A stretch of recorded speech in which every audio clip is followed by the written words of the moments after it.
Sungai. Sungai adalah air tawar dari sumber alam yang mengalir dari kawasan yang tinggi ke kawasan yang lebih rendah. Ianya menuju ke laut, tasik atau sungai yang lebih besar.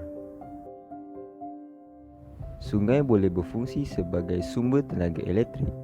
Ianya juga boleh dijadikan sebagai laluan pergerakan bot dan sampan. Dan tidak lupa juga, sungai boleh dijadikan sebagai tempat rekreasi dan tarikan pelancong.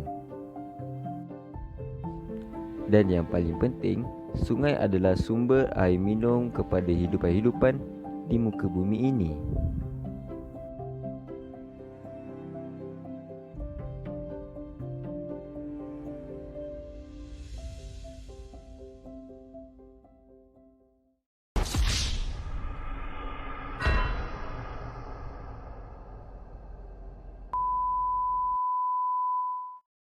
Sungai Kim Kim di Pasir Gudang Johor yang pernah mengejutkan negara dengan tragedi pencemaran bahan kimia 2 tahun lalu kembali tercemar. Bagi mengelak insiden sama yang menjejaskan ribuan pelajar dan penduduk sekitar Pasir Gudang berulang, Menteri Alam Sekitar dan Air Datuk Seri Tuan Ibrahim Tuan Man telah mengarahkan jabatan berkaitan termasuk Jabatan Alam Sekitar JAS menyiasat tumpukan air hitam yang didakwa mencemari sungai itu.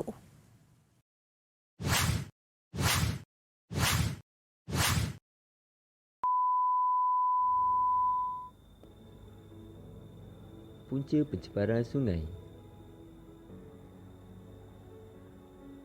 Kejadian ini berpunca daripada pembuangan sisa kimia di Sungai Kim Kim di Pasir Gudang, Johor, Malaysia. Melalui penyiasatan, sebuah lori tangki dipercayai telah membuang sisa kimia ke Sungai Kim Kim pada awal pagi 7 Mac 2019.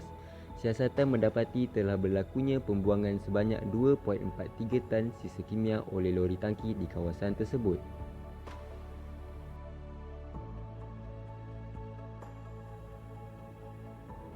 Kesan pencemaran Sungai Kim Kim.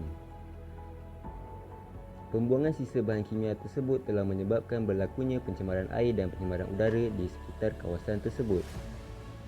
Beberapa pelajar dan pekerja kantin dari 2 sekolah berhampiran sungai mula jatuh sakit dan mengadu kesukaran bernafas sehingga mereka dihantar ke hospital.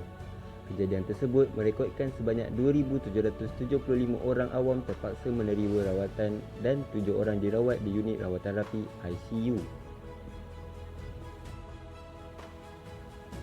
Kepentingan menjaga kebersihan sungai. Meningkatkan sektor pelancongan dalam negara. Membolehkan hidupan air membiak dengan banyak. Membekalkan sistem pengairan yang sempurna kepada manusia terutamanya para petani. Membolehkan orang ramai untuk mengadakan aktiviti riadah.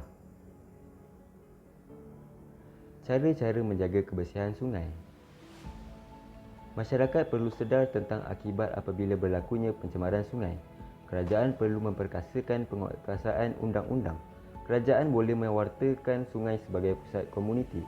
Media massa perlu memainkan peranan dalam menyedarkan rakyat. Jadi, marilah kita bersama-sama menjaga dan memelihara kebersihan sungai di negara kita. Sekian, terima kasih.